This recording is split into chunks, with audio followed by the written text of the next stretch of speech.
سبحان اللہ، آپ کو اندازہ ہے کہ بسم اللہ الرحمن الرحیم میں جامعیت کتنی ہے؟ سنتے جائیے۔ اللہ پاک نے بعض انبیاء کرام پر مختلف کتابیں اور صحائف نازل فرمائے جن کی تعداد 104 ہے، ٹھیک ہے؟ ان میں سے 60 صحیفے حضرت شعیب علیہ السلام پر، 30 صحیفے حضرت ابراہیم علیہ السلام پر، 10 حضرت موسیٰ علیہ السلام پر تورات شریف اترنے سے پہلے نازل ہو گئے تھے۔ پھر 4 بڑی کتابیں ہیں، تورات شریف، زبور شریف، انجیل مقدس اور قرآن مجید، ٹھیک ہے؟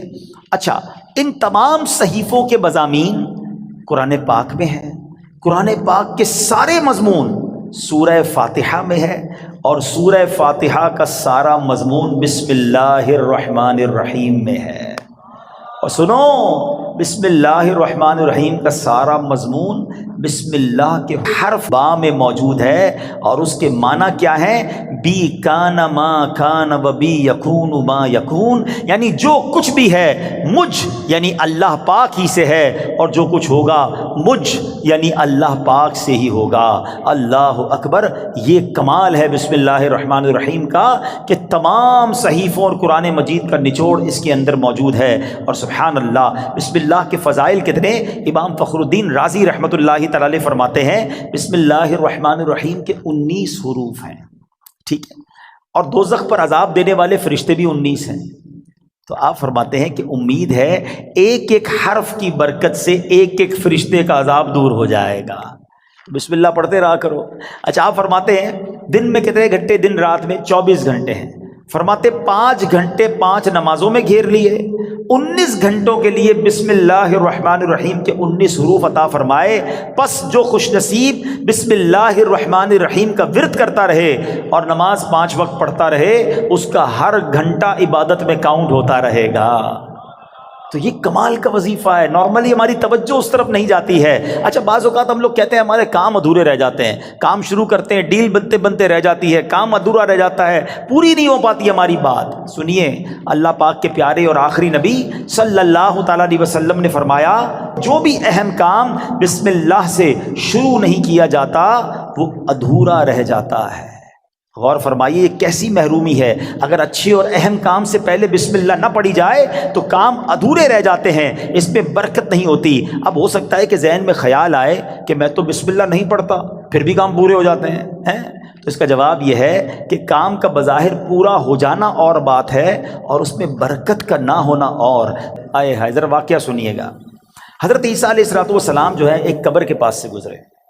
آپ اللہ کے نبی تھے، اللہ نے ایسی نگاہ دی تھی کہ آپ نے دیکھ لیا کہ قبر میں عذاب ہو رہا ہے۔ کچھ عرصے کے بعد آپ پھر وہاں سے گزرے تو قبر میں جو ہے وہ نور کی کرنیں ہیں، عذاب دور ہو گیا۔ تو آپ نے اللہ کی بارگاہ میں عرض کی کہ مولا، یہ پہلے عذاب اور اب اس کی قبر میں عذاب دور ہو گیا، نور برس رہا ہے، اس کا راز کیا ہے؟ سیکرٹ کیا ہے؟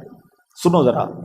اے وہ خوش نصیبوں جو اپنے بچوں کو قرآن پڑھاتے ہو، اے وہ خوش نصیبوں جن کے بچے حافظ بن رہے ہیں، اے وہ اسلامی بھائیوں تمہیں مبارک ہو جو بچے کو دین سکھاتے ہو۔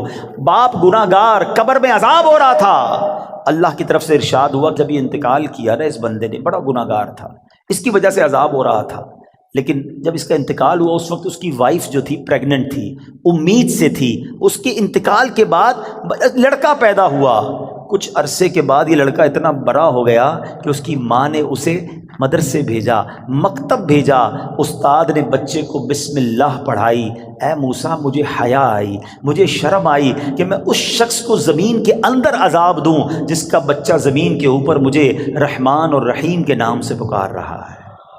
ہائے ہائے ہائے، میرا بچہ قرآن پڑھے اور میری قبر میں رحمتوں کی برسات ہو جائے، اور مجھے کیا چاہیے؟ خدا را اپنے بچوں کو قرآن پڑھاؤ۔ ہم لوگ آج لگ گئے، دوڑ میں لگ گئے، جناب فلاں یونیورسٹی، فلاں کالج، فلاں ڈگری، فلاں پی ایچ ڈی، فلاں software. We are not against, ہم دعوت اسلامی والے دنیا کی پڑھائی کے خلاف نہیں ہیں، لیکن دنیا کے پیچھے اتنا تو مت بھاگو نا کہ ہم اپنے دین کو ہی بھول جائیں، ہمارے بچوں کو قرآن ہی نہ آئے، ہمارے بچے حدیث ہی نہ جانے، ادب ہی نہ جانے۔ با ادب رہنا ہے، با ادب لوگوں کی صحبت اپنانی ہے، اور اللہ کے نام کا ذکر کرتے رہنا ہے۔ بسم اللہ الرحمن الرحیم ہر کام نیک اور جائز کام شروع کرنے سے پہلے پڑھنا ہے، پھر دیکھیں اس کی کیسی برکتیں ملتی ہیں۔ اب سوچو بسم اللہ الرحمن الرحیم میں اتنی برکت ہے تو پورے قرآن کا کیا عالم ہوگا۔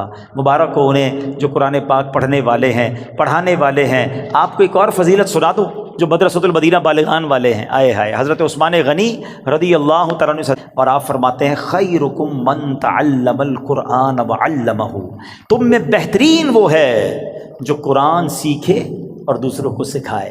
اے پڑھانے والوں تمہیں بھی مبارک ہو، اور اے پڑھنے والوں تمہیں بھی مبارک ہو جو بہترین لوگوں میں سے ہیں۔ اللہ عمل کی توفیق عطا فرمائے۔